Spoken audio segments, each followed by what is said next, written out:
The Saints Row series has been this generation's crazy cousin to Grand Theft Auto.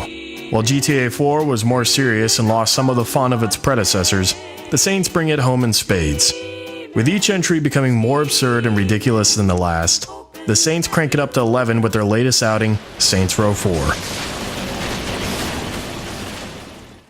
The game begins with an unexpected military mission to stop the previous game's antagonist, Cyrus Temple, also known as the bad guy from Avatar, from launching a nuclear missile against Washington, D.C.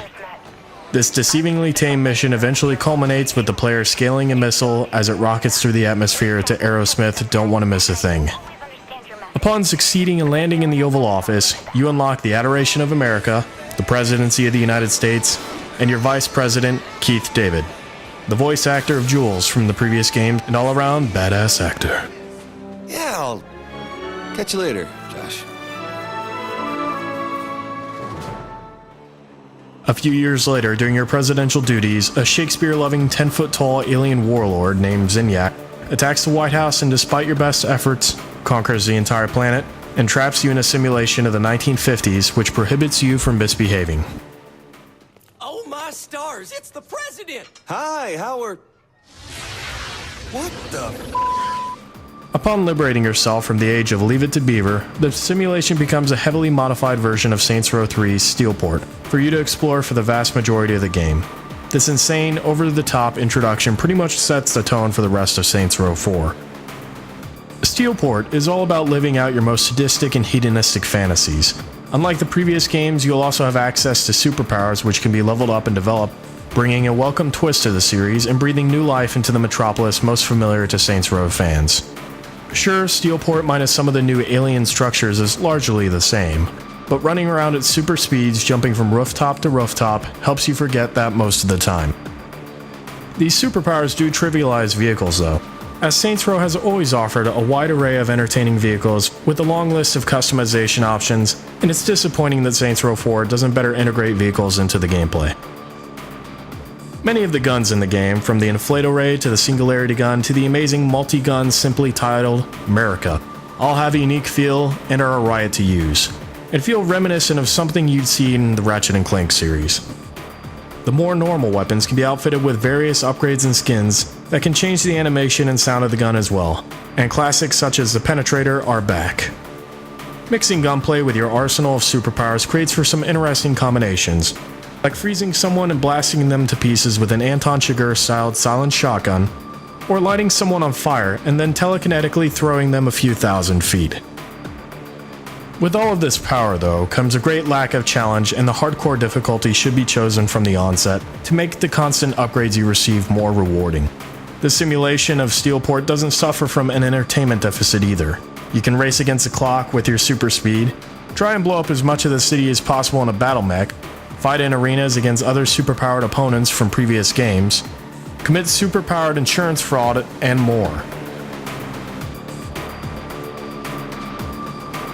There's also a multitude of collectibles similar to the orbs in Crackdown called clusters, that are used to upgrade your powers, and money to be made to upgrade other attributes and abilities.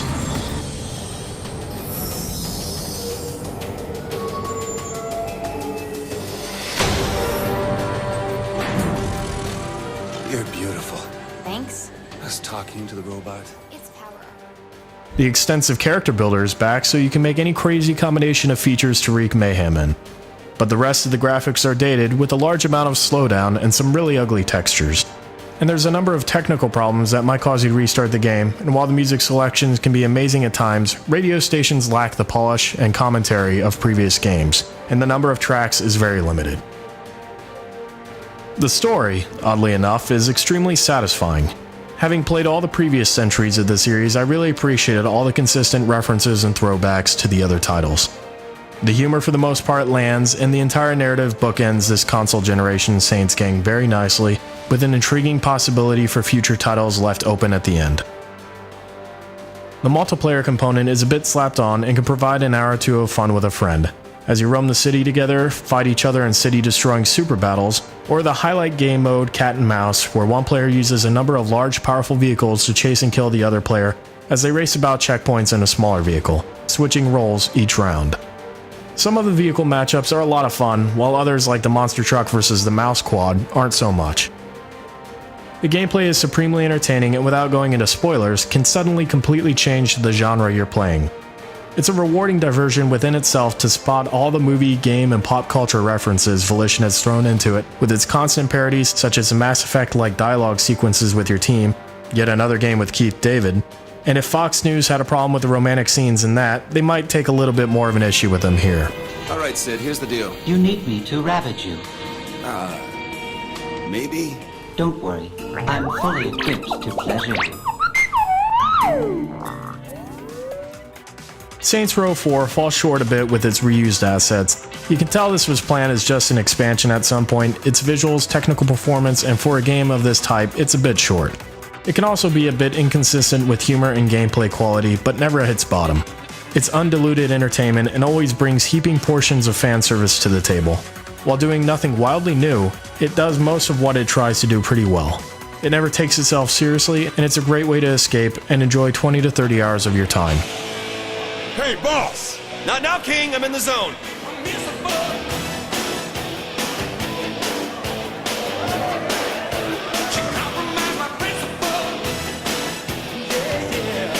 That's right. Let me hear your adulation.